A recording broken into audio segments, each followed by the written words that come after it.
Voici le tutoriel des défis 15 à 22 pour aller un peu plus loin, qui se font à partir du graphique réalisé dans les défis 1 à 7.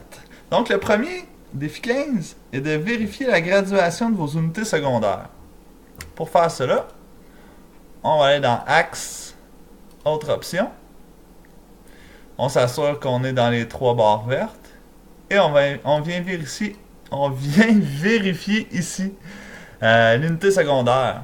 Donc ça, c'est le pas, si on veut, la valeur d'un petit carré. Là, on est en X, donc c'est de 1, c'est parfait. Pour aller vérifier en Y, on pourrait cliquer ici. On peut aussi changer ici, aller voir au niveau vertical. Donc c'est de 10, c'est parfait.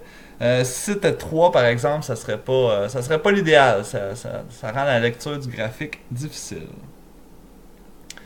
Donc tout ça, c'est bien beau. Défi 16, afficher l'équation de la courbe de tendance et le coefficient de détermination R2. Donc si on clique directement sur notre courbe, on obtient ici à droite les façons là, les options de courbe de tendance. Tantôt, on avait choisi polynomial. Là, si on descend, juste ici, on coche afficher l'équation, afficher le coefficient de détermination R2 sur le graphique. Et on obtient le tout dans une petite boîte, qui est un petit peu petite. La lecture est difficile, donc on va grossir le caractère. Tiens, 14, c'est bien comme ça. Donc, défi 16, c'est fait. Défi 17, modifier les lignes, largeur, etc. de votre quadrillage principal et secondaire. Il y a toujours l'option d'y aller avec le plus, d'aller dans quadrillage, autre option. Mais on peut aussi y accéder en cliquant directement dans le quadrillage. On va aller dans le pot de peinture et on va aller ajuster ici les dimensions. La largeur, par exemple.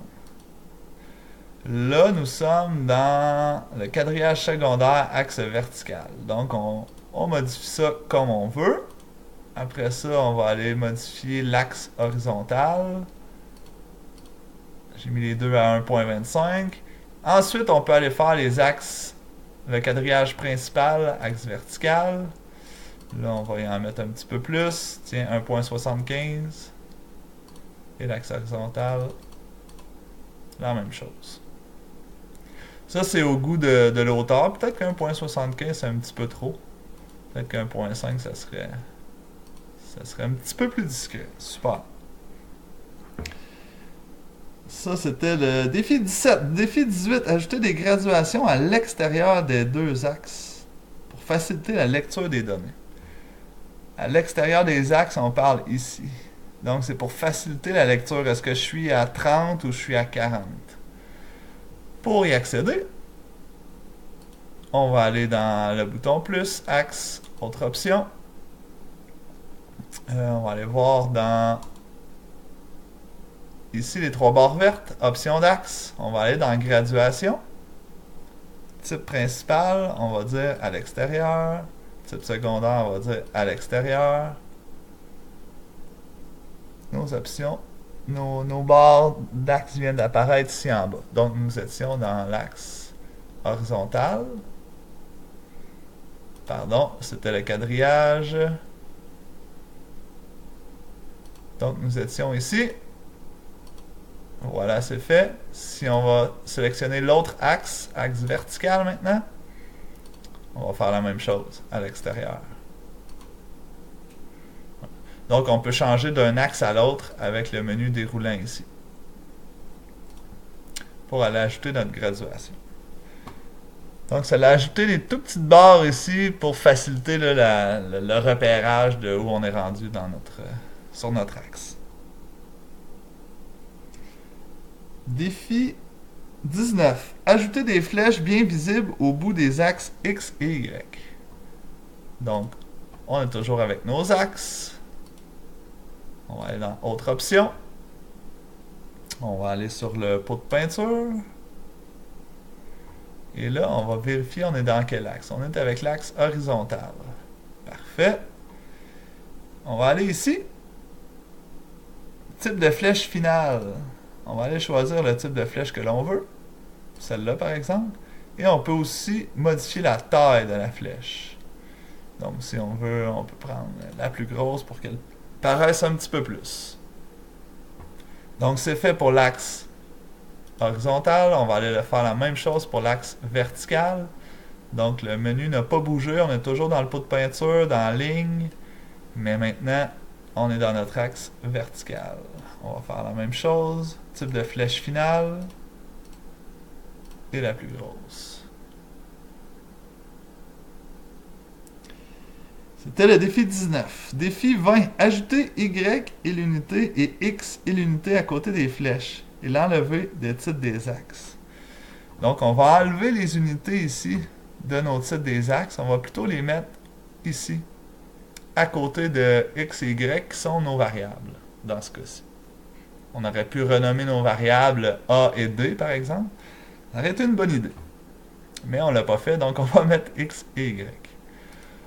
Pour ce faire, on va insérer ici un texte. On va insérer en fait une zone de texte qu'on va venir placer ici. Donc on maintient le clic pour la mettre de la grosseur qu'on veut. Et on lâche le clic pour la créer. Donc dans ce cas-ci, on a la variable Y et les unités sont en centimètres carrés. Pour faire le carré, c'est Alt groupe 8. Fermez la parenthèse. C'est peut-être un petit peu petit, on va grossir ça. Voilà. On va faire la même chose en bas pour nos X. Insérer. À la fin ici, texte, zone de texte. On la met. Si on la positionne à la bonne place, on n'a pas besoin de la déplacer. Donc en X, on a des centimètres. On peut redimensionner aussi nos zones de texte pour mieux les déplacer à l'endroit où on veut. Si on ne peut pas aller plus loin, voilà. Et si on fait ça, il ne faut pas oublier de les enlever de nos titres, de nos axes. Donc on double-clique, puis on efface. Voilà. C'était pour le défi 20. Donc avec des boîtes de texte, on peut faire aussi d'autres choses, on peut indiquer d'autres informations.